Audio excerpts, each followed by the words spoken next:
welcome back to What's Happening at Ettienne Solar, the podcast where we keep you powered up with the latest news, faces, and innovations lighting up South Africa's solar scene. It's your host, Juanita, and today we've got a very special guest in the hot seat. He's no stranger to the solar scene, bringing years of experience, serious technical know-hows, and a passion for clean energy. He's also just stepped into a brand new role here at Ettienne Solar, and we're beyond excited to see where the next chapter takes us. Please welcome our new Head of Commercial and Industrial Sales, Ettienne van Niekerk. Ettienne, welcome to the show. It's so great to have you here with us. Thank you very much for having me, Juanita. Tell us a little bit more about your solar experience. Juanita, I entered the renewable space in the energy sector about 3 years ago. Okay. Prior to that, I worked as a junior electrical engineer for a consulting firm. Okay. I realized very quickly that sitting in a corner and pushing out designs wasn't for me, so I went into the technical pre-sales realm through an electrical OEM. Mm-hmm. And that got me 3 years prior to this, joining the renewable segment. Okay. There I entered the market as engineering manager for renewable storage OEM. And a year and a half later, I find myself here at Ettienne. Okay. Very privileged to be here and very excited about the next chapter. It's been almost 3 months. Can't believe it. Gee whiz. It's been time flies, especially when you're having fun. For sure. But Ettienne is more than welcome to have you on board. Thank you very much. I've been enjoying every moment. I'm so glad. Before we dive into the nitty-gritties of the solar talk, let's get to know the man behind the title. Tell us about yourself. I'm born and raised in South Africa. Okay. My father was an electrical engineer on the mines, so I think that's where I got my passion. We moved all over the country, and I finally studied at the University of Potchefstroom. Okay. Did my electric and electronic engineering degree there, after which I started working as an electrical consultant, as I mentioned.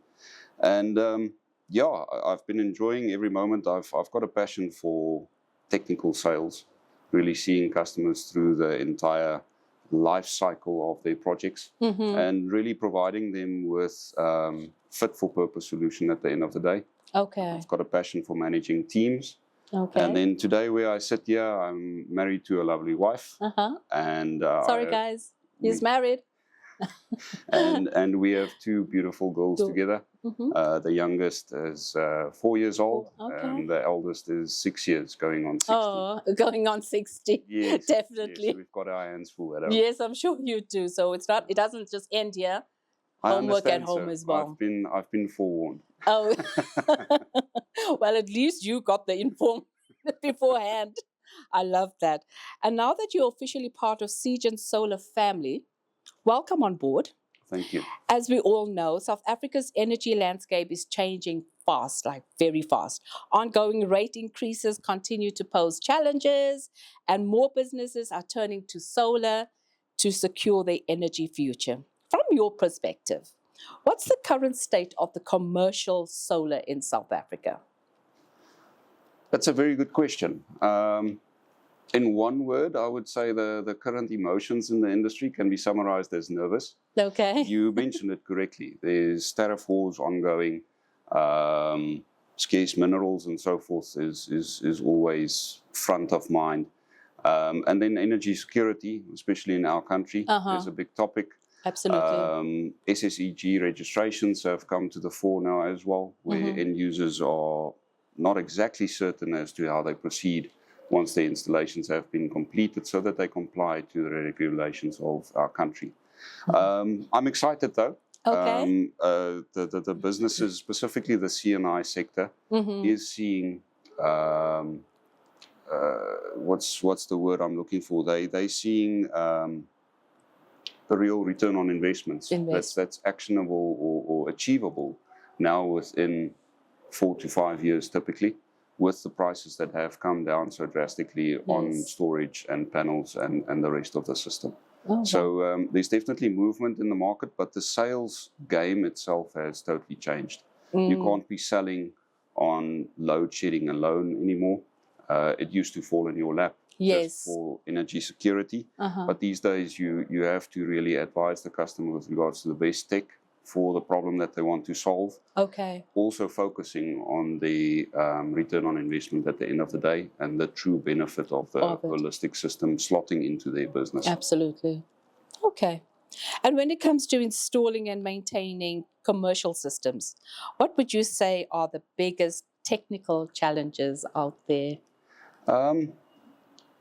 I would say the biggest technical challenge we're seeing currently is really selecting and designing a system for the right application. I think I sound like a recording tape when I mention to my team, scoping is the most important part of the scope. And there's because it's a flourishing segment, you get installers that grasp at the next level that they haven't necessarily mastered already. So really selecting the right product and applying it in the right fashion is the biggest challenge we're currently seeing. OEMs, brands are blamed for inverters falling over. But if you go and compare that to the specifications that they were designed for, it's usually the loads, specifically inductive loads and harsh loads, that cause those systems to topple over because they weren't designed to be applied in that system. And it's something that we can overcome just by adhering to that. Typically, you oversize your system to cater for those requirements. Yeah, that's important. So the correct technical application for the product that you choose, I think, is currently the biggest challenge. And of course, there's severe pressure from the end users as well, because they have budgets that they need to adhere to. Budgets often force you to make short-sighted decisions. Exactly. And not plan for the long run. Yeah, that makes sense. Are there any exciting new launches from our suppliers that installers should keep an eye out for? Seagen is consistently looking at new products. With us bolstering our efforts in the C&I space, we are consistently looking at expanding the portfolio that we can offer to our EPCs that play in this space. A very recent launch that I can talk about was Give Energy. We are very excited about the brand coming on board with Seagen South Africa. They've come a long way with us globally, but we're very excited to see them locally on our shores. That's exciting. And then we're continuously looking at expanding on that. Exciting teaser that I can talk a little bit about is Pylon-Tech's commercial offering as well. So our customers can keep their eyes peeled. We are continuously bolstering our offering as we are going forth. That's exciting, right? Yeah.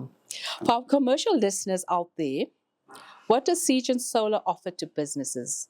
What sets us apart from the commercial space?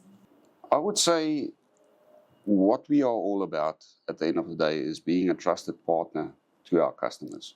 We want to be there from the time you dream about a project, right through its life cycle. Also helping maintaining and upgrading the system when the time is right. Exactly. We are a partner that wants to walk that entire journey with you. Absolutely. And really make sure that you mitigate the risks as far as possible, and that you are sure that your money is invested in a sound solution. Absolutely. Reap all the benefits that is promised to you beforehand. Exactly. So a trusted partner and a lifetime partner, I would say, is what we're really aspiring to be. So delving into your strategy for C&I sales, it seems like you're mapping out how Seagen Solar handles these large commercial and industrial projects. What's the main ambition behind creating this kind of structured process, and how do you see it shaping the way you work going forward? We have embarked on bolstering our systems and processes specifically for projects in the C&I space. Okay. We're referring to it as project governance and management. Okay. And the whole idea is to have the process and system work as seamlessly as possible to the benefit of the end user, the EPC, and CGEN at the end of the day. With one of the biggest benefits attached to it also mitigating the risks for all three parties again being involved. Okay. Projects like this demand a lot of investment from the get-go. So it's imperative that we look at everything from the design to the feasibility and guide the EPC and the end user along that journey to make the right decisions that will benefit them most at the end of the day. At the end of the day, yeah, that's important as well. When we talk about C&I renewable projects at CGEN Solar, what exactly does that involve on the ground? And who are the typical companies you partner with to make these projects happen? So C&I stands for commercial and industrial projects. Okay. So typically we're looking at, as the name refers to, commercial installations. That could be anything from smaller office blocks right through up to schools and hospitals and those kinds of institutions. And then it goes over into the industrial realm of things, where you might be manufacturing, storing, assembling, any one of those. So it's for a very wide realm of applications. Okay. In size, if I had to bring it back to output size, I would say it could typically be classified as any installation ranging from 200 kilowatt output right up to about 5 megawatt is what we typically see. Oh, okay. You do get your exceptions that's slightly above or slightly below that, but that's the kind of space that we play with. And the players that serve this space are your EPCs. EPCs stands for your engineering, procurement, and construction companies. And these are expert companies and contractors that take this project from inception right through to the completion. To the completion. Okay. Yeah. So how big is the kilowatt? What did you say? How big is that section? Typically, it would range in project size from anything from about a 200 kilowatt output right up to about 5 megawatt output if the application demands it. If you've got factories and mines, it could far exceed goes that big. as well. Goes like actually bigger than that. Yeah, but the sweet spot is roughly there between. Okay, so that's like the average type of,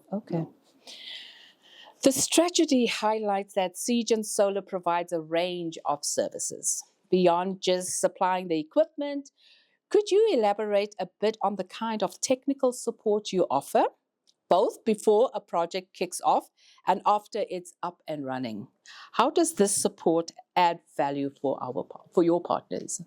Certainly. I'm going to start with the last bit of that, with the aim of the strategy being to facilitate and ease the whole project process from inception right through to after sales, and mitigate the risk for, again, all three parties that are involved with it, the end user, the EPC, and us as the supplier, to make it as seamless and transparent and efficient as possible at the end of the day. Okay.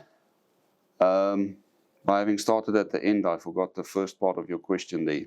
The other services we offer as CGEN to our customers.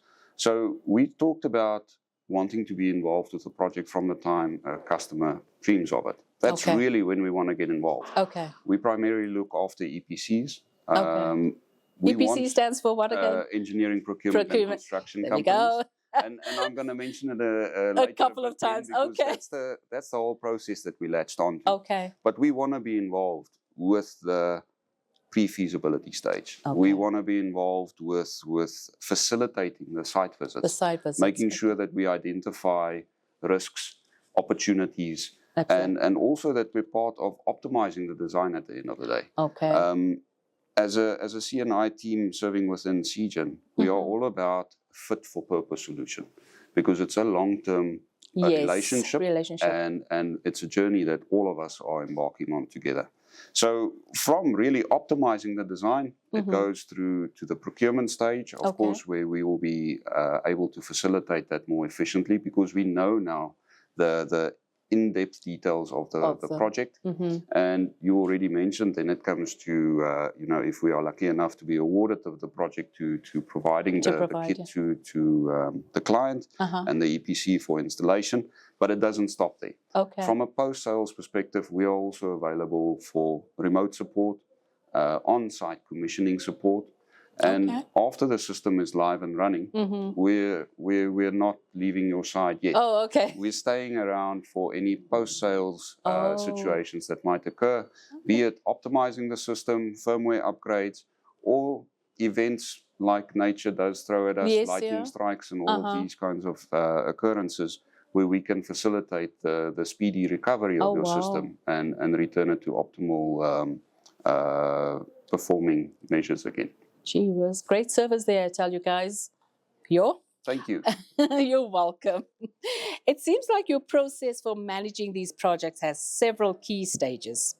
Could you perhaps walk us through the journey of the typical S1-E3 projects from Siegen Solar perspective?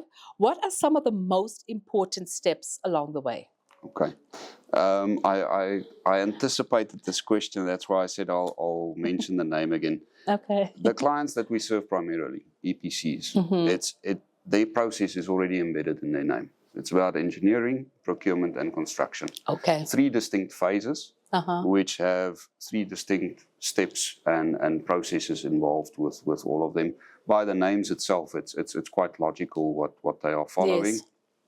With regards to that process, that is exactly the process that Siegen has latched onto to serve them optimally. And you were talking about an extra step being added. The step that we added was the pre-bidding stage, the pre-sale stage. The pre-sale, So because we want to walk this journey with the EPCs since before they start going out to tender. So by having a close relationship, we can help them with the pre-feasibility and all of those steps before it gets to a budget quote. And then from the budget quote, it resembles exactly the stages they go through. When they require tenders, we'll do official proposal to them. When they go over into procurement stage, we will secure all the kit, all the services we need to deliver, rig, etc. on site.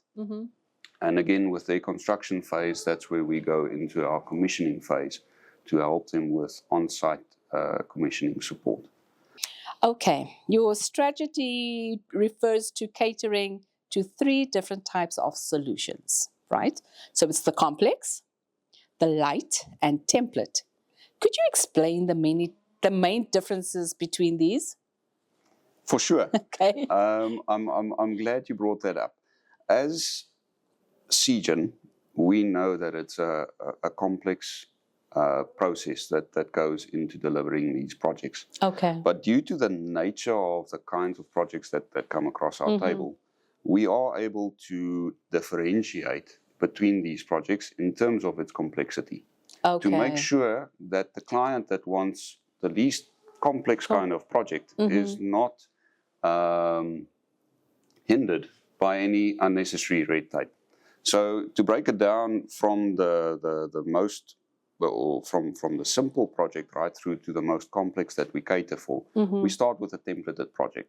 I mentioned that we usually do pre-feasibility studies, we optimize designs and so forth. Templated projects are exactly that. We have already gone through the hard slog of designing certain packages that we know is fully integratable, fully applicable to a certain type of solution. And if the requirement from the client matches those needs, we eliminate a lot of the checks and balances that we traditionally would have to use. So it really means that the EPC and their client can hit the ground running much quicker because we've done the hard work up front. A light project comes in, the slots in exactly in the middle between a templated project and a complex project.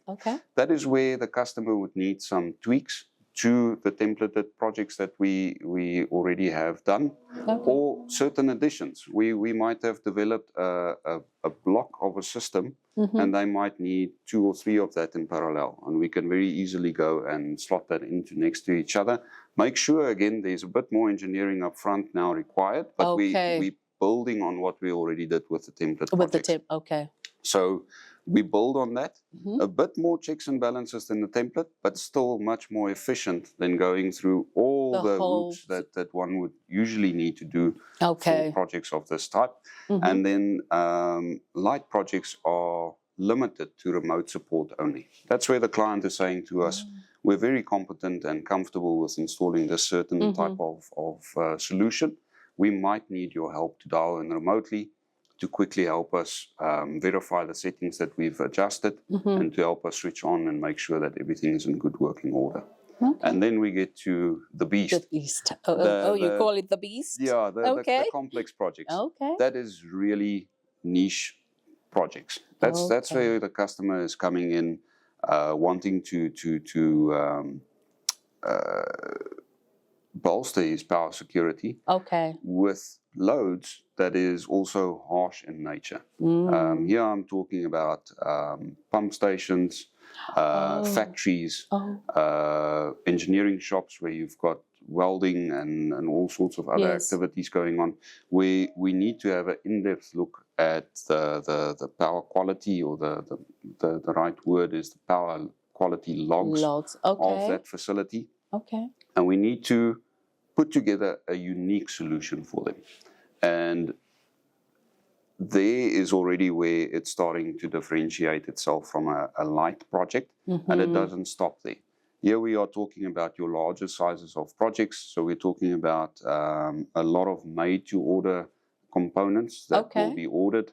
There might be special requirements where it goes directly from port to their site because of the mere size of these transformers and switchgear and so forth coming through. And then there's also in-depth involvement from our side with on-site commissioning support. So it's really an in-depth exercise that requires project management from our side, some engineering work from our side to make sure that the integration and the application is possible at the end of the day. But at the end, it's all to support the EPC. The EPC is still the front man, or the entity standing at the front to deliver this project, but it's very, very complex in nature. And there is, I would say, the most kind of milestones that we need to jump through to make sure that everything is looked after and ticked off before we move to the next stage. We will also be endeavoring, once the strategy has been completed, to help our customers understand where their projects fall and why these milestones are required. And I think once the message gets out there, it's also going to bolster a lot of trust in Seagen as your trusted project partner, because we're doing it for good reason, to make sure that the product that we jointly deliver is something that all of us can trust in, and the customer is as peace of mind that it's going to live through its lifetime. Yeah, definitely. Looking at Seagen Solar's broader goals, like enhancing client experience, value selling, how does having a clear project governance and management process, like the one outlined here, tie into achieving those ambitions? The strategy that we set out is exactly about that, about the client experience and trusting us with their project from start right to the finish. Having a bankable partner that walks alongside you every step of the way, and being accountable for what we are delivering. It's not about selling the solution. It's about selling the right solution at the best price and that has the most benefit for the customer at the end of the day. So I think having this process set out as a strategy really holds us accountable to be that partner for our customer and their end user to facilitate this project from the time that they start with their pre-feasibility right to the time where they switch on. And again, after that, We want to be involved when they have to repair a system due to an act of nature. Exactly. Or any of those kinds of unforeseen situations, because we want to be alongside them when they All the tackle their time. next project as well. So I think to sum it up, what we're really after is providing our customers with a premium professional experience, one that they can trust and rely on time and time again. There you go. Yep, that's true. And to be a trustworthy company, that's what we need these days. Well, Ettienne, how does it help mitigate the typical risk involved in C&I projects for everyone involved? I think by the time a distributor gets involved, like ourselves, a lot of questions has been asked already. Okay. The EPCs are very professional in their own right and experts in their domain. They would have either inquired about this project from the customer and done some homework before they approach us, or they might approach us when they see this project being advertised. By getting us involved and by following the strategy that we set out, I'm hoping that it forces everybody to re-look at the facts. Sometimes it happens with myself, and I'm sure you've experienced the same. Absolutely. You can look at the same document 10 times and you get a fresh pair of eyes over it, and then they pick it up. They see something immediately. Exactly. So we are hoping that by following a properly set out structure and routine with each and every project, that we eliminate those typical mistakes or oversights. Innocent oversights that could have occurred. To make sure at the end of the day that the customer gets an optimized solution, a solution that will work, a solution that we won't realize upon execution that we might have overlooked something. That's how we aiming to mitigate risks for all three parties being involved. Okay. Now on the topic of growth, Seagen Solar recently launched Seagen Finance. And while it's a game changer for commercial rooftops, there's also massive potential in the agricultural sector. How do you see Seagen Finance helping farmers, agribusinesses make the shift to solar? I think it's a great tool that we have in our arsenal at the end of the day. Okay. Because one of the hairiest topics with projects of this size is capital at the end of the day. Absolutely. A lot of clients can see the long-term future plan. They can see that they need to invest in renewable energy, in power security, and they simply don't have the capex to afford it at that stage. What our finance solution is enabling is through multiple tools that we have available. Okay. Our EPCs for the first time to have